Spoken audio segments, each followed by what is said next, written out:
सब तो पहला तो मैं पंजाब के आवाम का शुक्रिया अदा करनी है और मैं उन्होंने सलाम पेश करनी है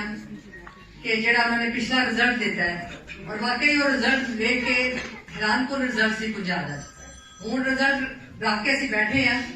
अगला करने वास्ते लेकिन देख के इन्नी हैरानगी होती है कि पंजाब के लोगों ने इन्ना भरपूर साथ दिता है इस तरह वोट दिता है कि सोच तो भी ज्यादा दिता है। हालांकि गुजरात के जेडे ने उन्होंने बहुत साथ दिता है बड़ा वोट मिले है लेकिन इतने असं ध्यान भी नहीं दिता। मोनिस बैठा है स्पेन परवेज साहब बैठे ने जेल असं गुजरात वाल साड़ा ध्यान से और पंजाब वाल साड़ा ध्यान भी नहीं सी आया। इसके बावजूद उन्होंने जिस भरपूर तरीके साथ दिता है मैं कहनी सलाम पेश करनी है उन्होंने और इंशाअल्लाह ताला हुण सानू कोई फिक्र नहीं है पंजाब की वो बंदा रखता है कि जी वेख लो पंजाब का पोलिंग स्टेशन वेख लो मैं यही कहनी है पंजाब तू छड़ दे पंजाब का सारे जो पोलिंग स्टेशन ने उन्होंने आवाम के नाल मेरे भाइयों के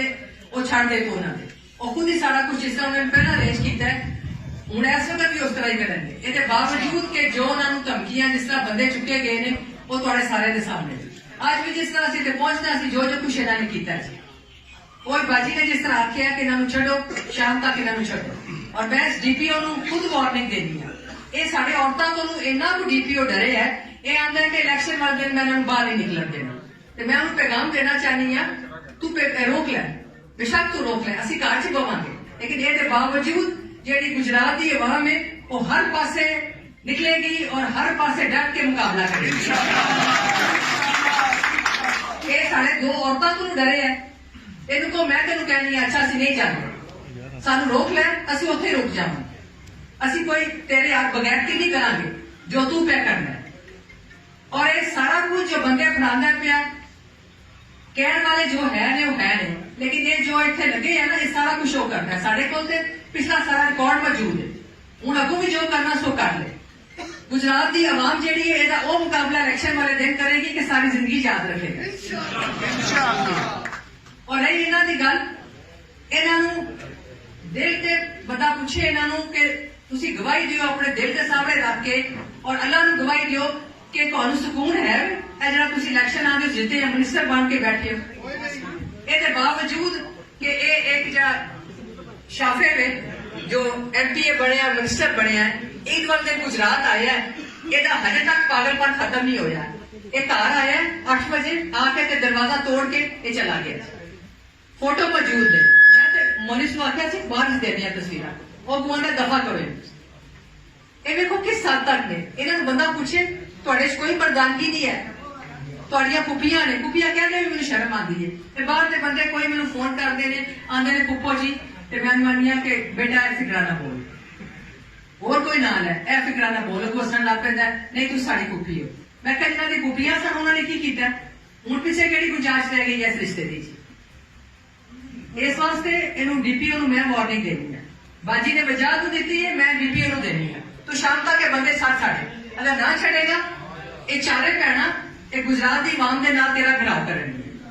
तेरे को असं आवां कर तू किस तरह नहीं छड़ना उन्होंने कसूर की है इन चवल बंदा पूछे 10 कसूर की उन्होंने ये गला खड़ा चाहता साढ़े को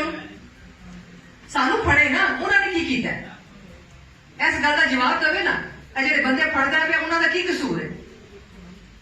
और जिन्नियां कोई बदमावा लेंदा पिया और साढ़े घर के भी जिन्नियां कोई बदमावा लेंदे ने पे और मेरा भी दिल बहुत दुखता है जिस वक्त वजह तो कोई बदवा देना ना तुम यकीन करो मेरा बहुत दिल दुखता है क्योंकि मेरा उन्हें नाल इन्ना को प्यार सी इन्ना को मेरा रिश्ता सी जिहड़ा मैं अजे भी अंदरों दिल से खत्म नहीं कर सकी जी।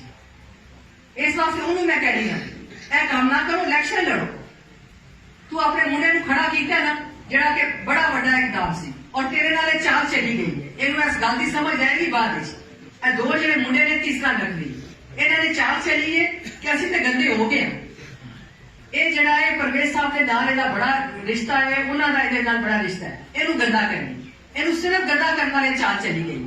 और एडा समझदार सी कमांडर सी इनू गल की समझ नहीं आई उन्होंने की चाल चली इहदे नाल